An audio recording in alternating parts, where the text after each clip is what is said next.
Olá, turmas, tudo bem com vocês? Bom, então agora vamos dar prosseguimento à nossa aula de hoje, né? Nosso último dia de educação física. E agora a gente vai relembrar o que trabalhamos comigo nesta nossa última unidade. Então vamos lá, nós vamos pontuar principalmente aquelas informações que vão cair com mais ênfase na avaliação, né? Então vamos começar com o conteúdo de futebol, que foi um dos assuntos trabalhados aí na nossa aula. Principais regras do futebol de campo.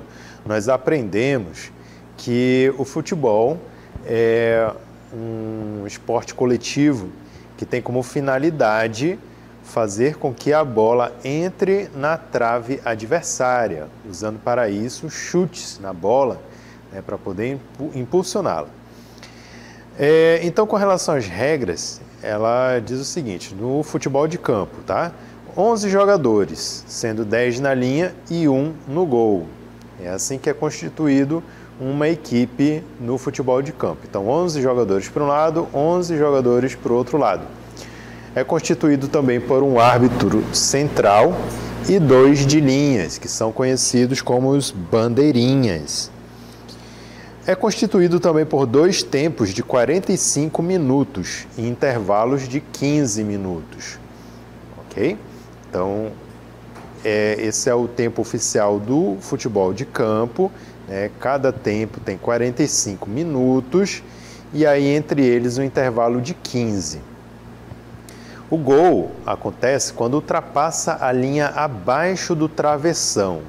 Se a bola ricochetear no travessão, pegar na linha e sair da área, então não é considerado gol, só vai ser considerado quando a bola passa dessa linha. O impedimento acontece quando o atacante está entre o último adversário e a trave. Então aí ele é considerado em impedimento, né, impedido, e aí não pode continuar atacando. A bola é revertida, ela passa para o time adversário. Tá? Então essa é uma regra bem recente no ramo do futebol. Tá? Enquanto as demais, elas acompanham desde os primórdios do futebol. Tá? E aí, por falar nisso, a gente aprendeu um pouco sobre a história do futebol. Nós vimos que muitas culturas antigas já tinham esse fascínio pelo jogo com bola. Então tinham vários tipos de brincadeiras utilizando bolas de couro. E isso era registrado na Grécia Antiga, no Egito, no Império Romano, até mesmo nas culturas orientais, na China, na Índia, haviam jogos já que utilizavam a bola como o principal instrumento, né, como o brinquedo, digamos assim. E aí esse fascínio pela bola foi avançando ao longo do tempo e aí chegou até a Idade Média, lá na Itália, onde foi criado um jogo muito popular chamado cálcio. E aí no cálcio já tinha essa configuração muito parecida com o que nós temos hoje no futebol. Então era composto já por 11 jogadores cada lado, tinha que ter um que ficava na defesa da meta, né, da área de meta. Era utilizada uma bola também feita de couro de animal, porque naquela época ainda não existia borracha, né, para ser chutada ou para ser lançada com as mãos. Ainda não era definido direito como utilizar padronizadamente, né, esse jogo. Então eles utilizavam várias partes do corpo, chutavam, arremessavam, saíam correndo com a bola nas mãos. E aí, por não haver tantas regras, né, a única regra era o objetivo, era você ter que levar essa bola até a área de meta, que naquela época eram umas tendas que ficavam no final de cada campo, de cada lado do campo. Então, o que acontecia? Como não tinha muitas regras, os jogadores muitas vezes acabavam inflamando, né, ali os ânimos, ficando irritados uns com os outros, né, e aí havia muita violência, para poder roubar a bola do adversário, eles entravam com qualquer tipo de movimento, às vezes muito agressivos, né, que geravam bastante confusão, bastante machucado ali, muita gente saía bastante machucado desses jogos, né? Apesar de ser muito popular, muitas pessoas iam lá para assistir, né, esses jogos aí violentos. Mas era tão violento a ponto das autoridades proibirem a prática desse jogo na cidade, porque estava virando caso de polícia ali, né? Então eles proibiam realmente, baixaram um decreto, uma lei proibindo a prática do cálcio. Então os jogadores, né, e as pessoas envolvidas, né, na organização desses jogos, que gostavam muito, tinham muita paixão por aquele jogo, se viram numa situação de tentar criar regras para poder tornar a prática mais saudável e fazer com que as pessoas pudessem voltar a praticá-las num ambiente público, né, num ambiente aberto, sem ser considerado ilegal. Então foi aí que surgiu o futebol. Começaram a colocar regras, definir como que se deveria ser jogado, chutando a bola, não poderia empurrar o adversário, não poderia puxar, não poderia agredir o outro, teria que tentar roubar a bola utilizando os pés, mas sem derrubá-lo propositalmente, entre outras regras que a gente vê muito como são hoje em dia. E aí, lá por volta de 1863, na Inglaterra, foi nascido então o futebol, ou seja, bola nos pés, né, como seria a tradução literal dessa palavra inglesa, né, futebol. Muito bem, aí a gente viu também sobre as habilidades que são utilizadas no futebol, que são os fundamentos. Vamos relembrar aí. Sim, tem um restinho aqui de regras que falta a gente ver, ó. Com relação às faltas, se acontecer alguma falta propositalmente ou não, né, mas que ocasionou a queda do adversário, que não foi totalmente legal, né, ou seja, puxou, empurrou, ocasionou a queda do adversário em posse de bola, então aí é tiro livre direto, e aí ele recebe, né, o infrator recebe um cartão amarelo. No acúmulo de 2 cartões amarelos, ele é automaticamente expulso. 2 cartões amarelos equivalem a um cartão vermelho, então ele é expulso. Já se a falta for bem mais grave, houver realmente uma agressão intencional contra o adversário, machucando, denegrindo sua imagem, ou também havendo agressões verbais ou de qualquer outro tipo, aí então a penalidade é maior e aí recebe-se um pênalti. O mesmo também acontece caso a bola toque em alguma parte do braço do jogador. Então aí é contra as regras e também equivale a um pênalti, tá bom? Então no caso, o jogador que recebe uma penalidade é representado por um cartão vermelho, onde ele automaticamente é expulso do campo e não poderá mais jogar, ok? Então essas foram as regras principais aí relacionadas ao futebol. Existem muitas outras, muito mais detalhes relacionados às regras, mas essas são as principais, aquelas que acompanham qualquer jogo, até mesmo aquele jogo feito aí no espaço da escola, né, ou então na praça, aquele jogo comum que a gente utiliza no dia a dia, nas brincadeiras, né? Então essas são as regras que mais estão presentes. Mas aquelas regras oficiais mesmo para grandes competições são muito maiores, existem muito mais detalhes. Agora nós vamos falar sobre um conteúdo que caiu na aula assíncrona de sábado, né, que foi o handball. Então quais são as habilidades específicas do handball? Lembrando que o handball é um esporte coletivo muito parecido com o futebol, só que o inverso, né? Ao invés de você chutar a bola em direção ao gol, o objetivo é você arremessar a bola ao gol com as mãos. Então é totalmente proibido você utilizar os membros inferiores para tocar a bola. Você só pode usar os braços, as mãos, né? Os membros superiores. E aí nas habilidades específicas do handball, nós temos o passe e recepção, que são movimentos que permitem a bola ir de um jogador a outro. Como eu falei para vocês na primeira aula do futebol, o passe e recepção é uma habilidade que está presente em todas as modalidades coletivas. É a característica principal, a habilidade principal de todas as modalidades específicas. Por quê?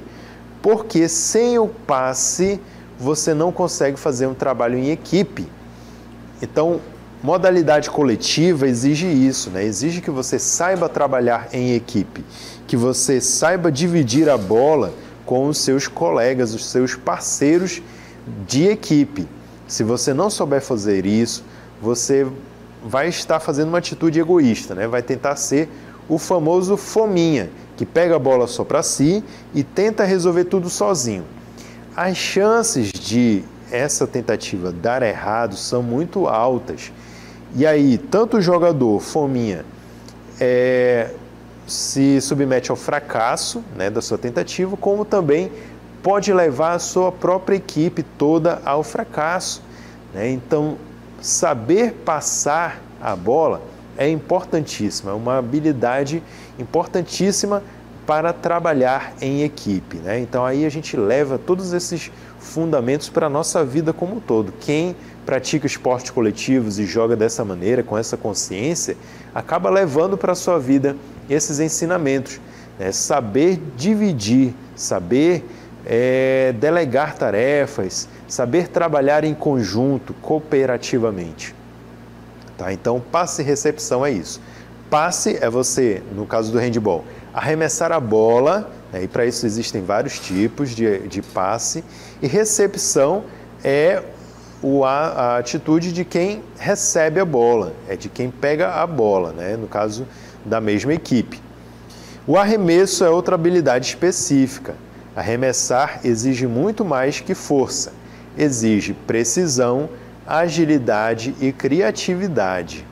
Então, pessoal, aqui o arremesso no handball está relacionado à finalização, ou seja, você jogar a bola em direção ao gol.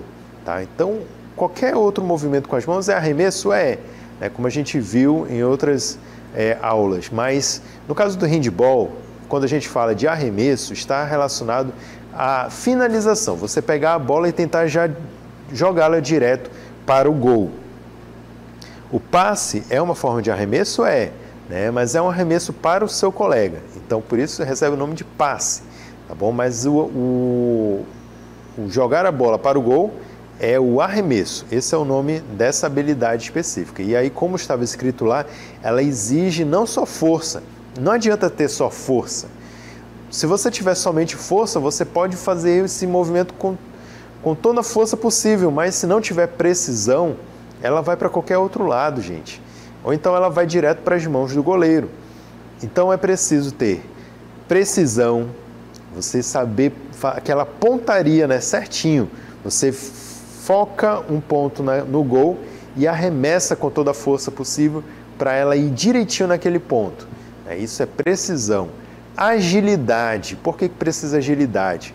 Porque, como a gente vai ver depois, os jogadores não podem pisar na área do gol, além do goleiro.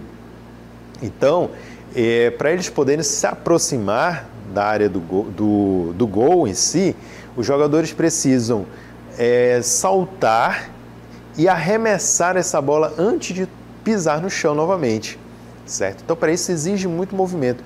Outra coisa, eles precisam também burlar a defesa, que está ali, um paredão de gente tentando evitar o gol. Então, eles precisam fazer um movimento de finta, né, para tentar enganar os adversários e poder arremessar. Então, exige agilidade e também muita criatividade. E por falar em drible, olha lá, é outra habilidade, é o movimento de bater a bola contra o chão com uma mão. Então, drible no handball não é o drible do futebol. O drible no handball é bater a bola, é quicar a bola no chão. Tá? Isso daí é drible. No futebol é diferente, né? No futebol, drible é você burlar a defesa, né? Mas aqui no handball, o movimento de bater a bola no chão é drible Já o outro tipo, ó, como a gente vai ver na próxima cartela, o movimento ofensivo utilizado para vencer a marcação e enganar o adversário é chamado de finta.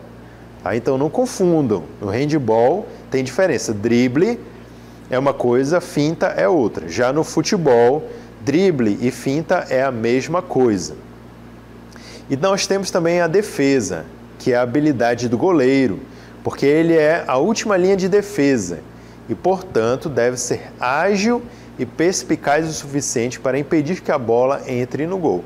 Como qualquer outro goleiro, né, gente? O goleiro precisa ser muito ágil, ele precisa fazer a leitura do adversário, do movimento do adversário, para tentar adivinhar em que direção vai vir essa bola e se antecipar para poder agarrar essa bola ou então impedir que ela entre no gol, certo? Então essas são as habilidades principais desse esporte coletivo. Mas agora vamos falar sobre as regras. Então as regras no handball, as principais delas, né, como a gente pontua aqui, são as seguintes. Os jogadores podem caminhar ou correr com a bola, mas tem que batê-la no chão, ok? Então, o que significa isso? Se o jogador segura a bola, então aí ele vai ter que se deslocar, né? Então, para poder se deslocar, ele tem que quicar, ele tem que driblar a bola.